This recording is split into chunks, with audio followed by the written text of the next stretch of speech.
So every once in a while, a motorcycle comes into the market and disrupts everything.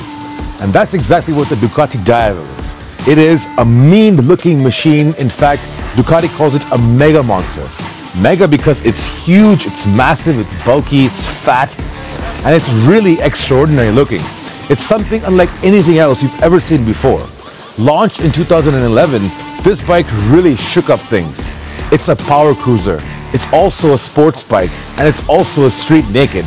It's everything combined into one mean machine.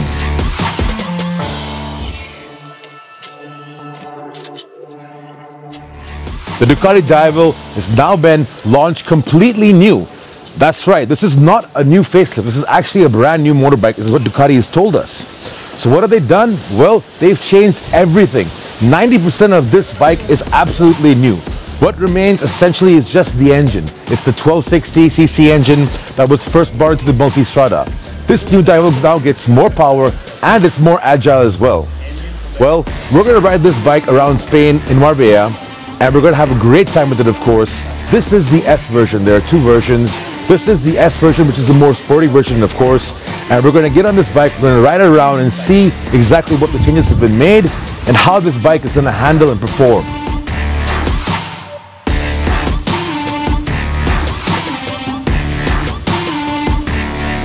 So, what's really different in this new bike? Well, almost everything.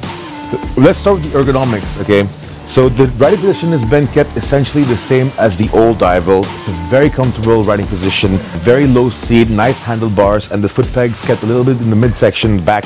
So it's sporty and comfortable at the same time. Everything else is pretty nice as well. As you can see, the engine is very compact. It's been pushed back a little bit to allow the center of gravity balance a little bit better.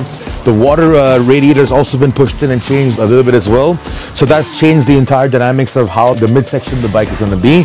The wheelbase is a little bit shorter. What I really like about this bike is the seat. The seat is really comfortable. It allows you to go on long rides for hundreds of kilometers and you won't have any pain whatsoever. It's very soft, very nice, very pliant. Another thing that really stands out is the rear tire. It's massive. It's a 240mm wide tire, and it's been specially designed by, of course, Pirelli, which has been working with Ducati for a very long time. It's got new alloy rims as well. Both are 17 inches front and back. Exhaust sound also is phenomenal. It's very nice. Another thing that I want to mention is the electronics package that comes with this bike. Now, this is the S model. We haven't ridden the standard version.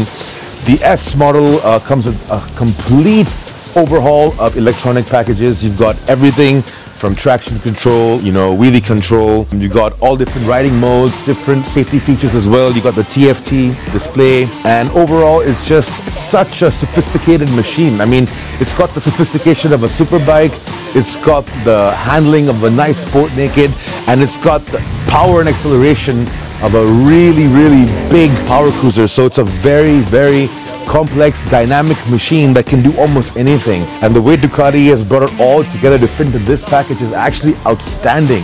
It's remarkable, really. I can't even believe that they've managed to make this bike so flawless in the way it just handles itself.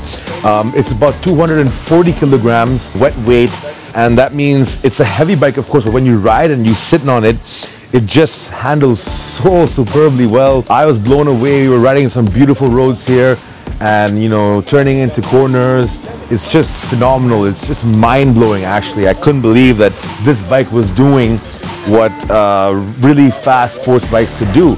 And of course, Ducati Corsa has come in and they've given their inputs, and they've designed a lot of this machine, and electronics as well. They've done a lot there. So they've made this bike really a high-tech marvel, if I would like to say. You'll have a great time riding it. The S version obviously gets these Öhlins suspension in the front and a fully adjustable Öhlins at the rear as well, and that really helps the handling, of course. The rake has also been made steeper, so the steering is very direct and it's very nice, very confidence inspiring, and it's just, I'm blown away. I'm actually lost for words right now because I could never have imagined this bike to handle the way it did. The previous model I've ridden a few times, it was a good handler, but it just didn't take on corners as well as this did. And of course, the rear suspension was a little bit firm. Right now we can't tell you exactly how good it's going to be on Indian road conditions, but right now here in Spain I can tell you The overall appliance of the ride is fantastic. The rear suspension is very nice. It's been made a little bit softer. So overall, great ride dynamics in terms of performance, handling, comfort, ergonomics, style. It's one of a kind of a bike for sure. It will be launched sometime next month, which is in August. We don't know exactly which models will come, but I'm pretty sure the S model would come. I mean, why else would they invite us to Spain to ride the S model? Price will be probably somewhere between 18 to 22 lakh, and that's going to be a very exciting package, obviously.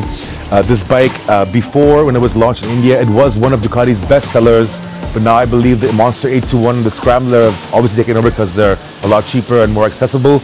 But this bike has been very popular in India, and I really think that, you know, when this comes in with the kind of package that it is and what it offers, I'm sure people will also love to get on this bike and go for a spin, take it for a test ride.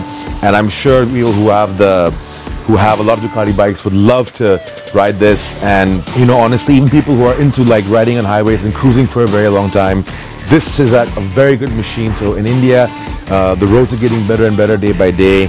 So if you want to go on long distance touring, or if you want to go to the hills or some nice curvy roads to have a good time on, this bike can do it. It can do it all, pretty much. So when it comes into India, go to your Ducati dealership, go for a test ride, and I'm telling you, you will fall in love with this machine just like I have right now.